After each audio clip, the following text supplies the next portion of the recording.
Educating the next generation is one of the most crucial responsibilities we have. Connecting with children by offering them different options really helps engage them in a learning environment that works best for them. That's why school choice is so important. A charter school can be a great way to accomplish this, but only if a capable and committed group of people come together to make it happen. Board membership is an extremely important job, both during the founding of a new charter school and after it's been established and is continuing to improve. But that doesn't mean it has to be an overwhelming one. This series of videos is designed to break down some of the more daunting aspects of charter board membership and demonstrate how achievable a great charter school really is when the right people are involved. If you're watching this, there's already a good chance that you might be the exact type of person your local charter school needs to be successful. It goes without saying that there are some major differences between the operations of a public district school and a public charter school. Those differences might be one of the things that attracted you to a charter school board in the first place. Charter schools offer a different way to go about things when it comes to education, an alternate route to the same overall goal. The operation of a charter school carries its own set of unique challenges and responsibilities. So let's jump in and look at exactly what those responsibilities are. Oftentimes, these institutions get referred to as public schools and charter schools. It's important to note that the charter schools and district schools are both public. Both are taxpayer-funded, staffed with certified teachers, and obligated to provide a quality academic experience for their students. But by design, there are also differences. To start, attendance in a public charter school isn't geographically determined. While district school attendance is almost always dependent on the address of a student's home, parents can enroll their students in the lottery for charter schools with a far greater geographic reach than their neighborhood. Because charter schools have a specific mission and a specific focus, what that really allows them to do is do one thing really well, preparing students for success in college, for example. You get more flexibility, you get more ability to carry out your mission, but in exchange, you have to be accountable for results. Charter schools can vary greatly in size and often have a specific academic focus, such as STEM, classical education, or international baccalaureate. Their schedules are more flexible and often don't adhere to the typical schedule that district schools do. Charters are also allowed to choose a curriculum that aligns with their mission and vision to ensure students master the state standards for grade-level skills and knowledge. I think the core thing that a charter school can do that a district school isn't as able to do is be nimble and responsive. Charter schools have more flexibility in the opportunities that they offer to students and the way they can come at education, and they can catch students that sometimes just don't thrive in a public school. This level of relative operational autonomy charter schools possess makes them attractive to parents who are interested in their child receiving a focused education. However, this higher level of independence also means a higher level of accountability, which as a board member is exactly where you come into play. The word charter itself is another term for a performance contract, which is the document granted by an authorizer with the power of the state that allows a charter school to stay in operation. But just like the authorizer can grant these charters, they can also take them away, and they absolutely will if a charter board fails in their job of keeping the school in compliance. To help clear up some common misconceptions about what charter schools are and how they operate, let's address some facts that are often overlooked. So one of the common misconceptions is that charter schools have some kind of GPA entrance requirements, or that they have to be proficient on the ISAT or advanced on the ISAT to get into a charter school, or that some other criteria is in place for students to get into a charter school. None of those things that I just mentioned are true. When there are more students who wish to attend a charter school than are able to attend that school, the school is able to hold what's called a lottery. And in essence, all the students who wish to attend that school are put in, and a lottery is held to determine which students are able to get into the school. In fact, the school doesn't even know the GPA of the student before the lottery is held. So while many charter schools do have unique characteristics that set them apart, the element of choice is what makes them appealing to parents looking for a specific kind of education for their student. For that reason, it's all the more important that you, as the board, make sure the school lives up to the values it espouses. Also, charter schools are free to attend, just like district schools, and no public charter school is ever going to have tuition fees. Let's talk about what your specific responsibilities are as a board member. The first and most important responsibility of any board member is to take the job seriously. In addition to investing time, the board is responsible for ensuring that the school meets accountability measures and sets policies that adhere to state and federal laws, and most importantly, ensures that the school stays focused on positive outcomes for families and their community.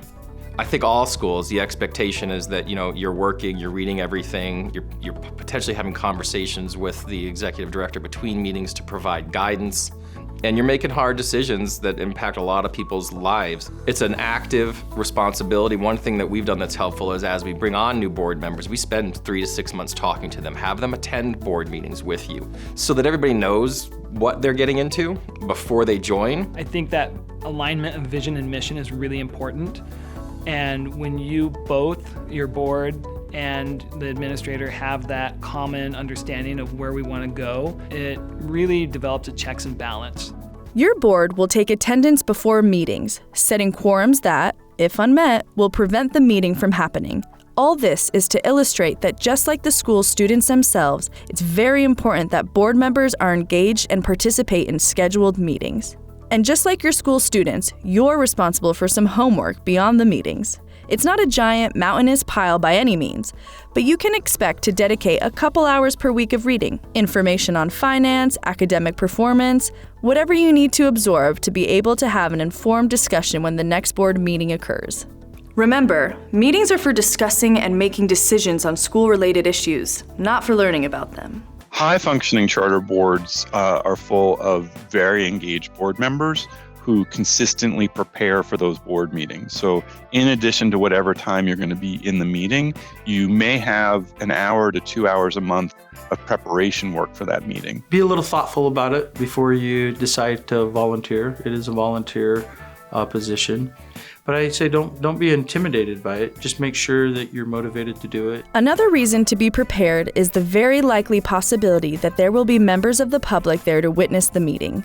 As a publicly funded entity, charter school board meetings are required to be open meetings where any members of the general public are free to come witness the decision-making process that represents their tax dollars at work. This also presents a great opportunity to gain public involvement and earn community trust.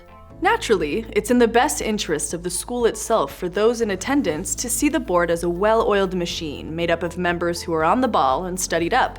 Granted, there may not be members of the public at every meeting, but every meeting should be run as if there are. And along the same topic of public perception, here's another important thing to note. Once you've been appointed as a member of the board, you are, by all measures, a representative of the school. Serving on the board of a charter school is an enormous responsibility that is not to be taken lightly. Every school needs a strong, strategic, effective board and a strong, strategic, and effective executive director, and they need to work in concert and collaboration and in partnership. The well-being of the school is the concern of the board, and its reputation most definitely is included in that. The people in charge of running a charter school can essentially be divided into two basic camps: governance and management.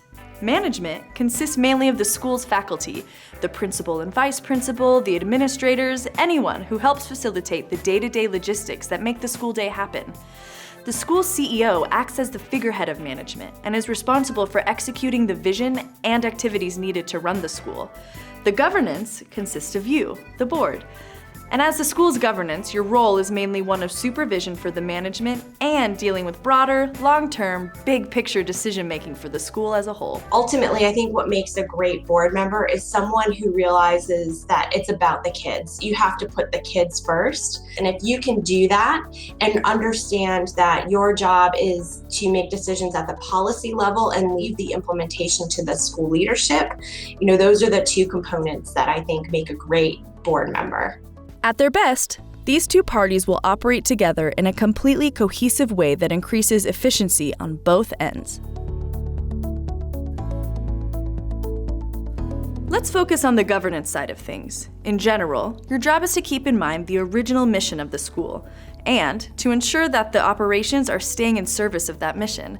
This is often referred to as strategic planning. Charter boards exist at the level of governance, so their role is to set mission, set goals and metrics to assess towards the mission, and then set policies that are aligned with the mission and also conform to all state and federal education laws. Once they've set up that context, it's really up to the school leader that they've chosen, who exists in a management level, to make all of the rest of the decisions and manage towards that of goals that were board approved. Collective team governance is a world where it's easy for minutes, hours, and even entire meetings to be chewed up by sluggish, bureaucratic procedures and deliberation. The best, and perhaps only real way to keep this from happening, is to set hard deadlines for the board, real dates and times, by which results need to be seen and decisions need to be made.